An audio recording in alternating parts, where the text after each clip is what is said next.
कैसे देखते हैं? रसोई गैस का जो दाम है, जो घरेलू रसोई गैस का दाम है वो 60 रुपए बढ़ा है और कमर्शियल एलपीजी सिलेंडर 115 रुपए बढ़ा है। कहाँ हैं आज एप्स्टीन के मित्र जो दुर्भाग्य से इस देश के पेट्रोलियम मंत्री हरदीप सिंह पुरी हैं? वो कहाँ हैं? वो किस बिल में छुपे हैं? अभी तक तो, कल शाम तक तो मोदी सरकार कह रही थी पर्याप्त पूर्ति है, कोई कमी नहीं होने वाली है, कोई फर्क नहीं पड़ता, अमेरिका, इजराइल और ईरान का युद्ध होता रहे हमारी एनर्जी सिक्योरिटी पर। अब असलियत यह है कि 60 रुपए एक बार में दाम बढ़ा है घरेलू एलपीजी सिलेंडर का और कमर्शियल का 115 रुपए। किस बिल में छुप गए ये सब लोग?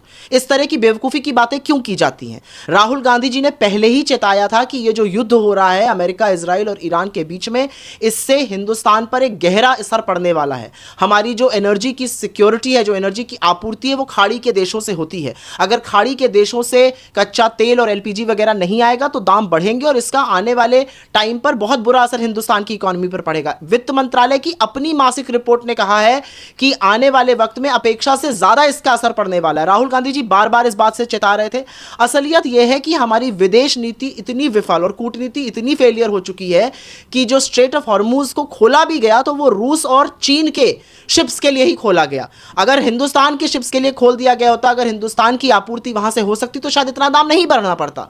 तो आज मोदी सरकार, उनके बड़बोले मंत्री, एप्स्टीन का गैंग जो पूरा का पूरा बैठा हुआ है मोदी सरकार में, प्रधानमंत्री इस बात का जवाब दें कि आपकी विफलताओं का खामियाजा, आपकी विफलताओं का खामियाजा हिंदुस्तान की जनता अपनी जेब खाली करके क्यों भुगते?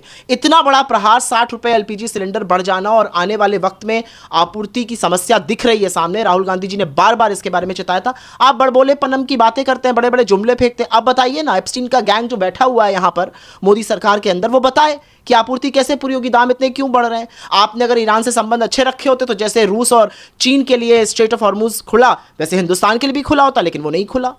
बहुत नुकसान होगा क्योंकि खाड़ी के देशों से हमारी एनर्जी सिक्योरिटी की बहुत पूर्ति होती है। हम वहां से बहुत तेल खरीदते हैं। हिंदुस्तान करीब 85 से 86% क्रूड ऑयल बाहर से खरीदता है, उसको यहां पे रिफाइन किया जाता है, यूज किया जाता है और कुछ एक्सपोर्ट किया जाता है। अमेरिका ने हमारे ऊपर प्रतिबंध लगा दिया, हमने वो प्रतिबंध हाँ जी करके मान लिया कि हम रूस से नहीं खरीदेंगे। ईरान से सस्ता तेल खरीदना बंद कर दिया, रूस से सस्ता तेल खरीदना बंद कर दिया। 40% आपूर्ति हमारी रूस से हो रही थी, वो हमने घटा डाली, वो हमने कम कर डाली अमेरिका के दबाव में। आज अमेरिका हमें इजाजत दे रहा है। तो आने वाले वक्त में इसकी बहुत बड़ा प्रभाव होगा। आने वाले वक्त में जिस तरह से दाम आज बढ़े, 60 रुपए पर सिलेंडर बढ़ने का मतलब है इन्फ्लेशन बढ़ेगा। अभी तो पेट्रोल और डीजल के दाम बढ़ेंगे। डीजल मेन ट्रांसपोर्ट फ्यूल है और जब जब डीजल के दाम बढ़ते हैं तब तब खाने पीने की चीजों के, फल, फ्रूट, सब्जी, दूध, अंडा, हर चीज के दाम बढ़ेंगे, जो भी चीजें ट्रांसपोर्ट की जाती हैं। और जैसे जैसे वो दाम बढ़ेगा, इन्फ्लेशन बनेगा। तो कहीं ना कहीं सरकार की विफलता का, सरकार की फेल्ड विदेश नीति का खामियाजा इस देश की जनता को, इस देश के मिडिल क्लास को, इस देश के गरीबों को झेलना पड़ रहा है।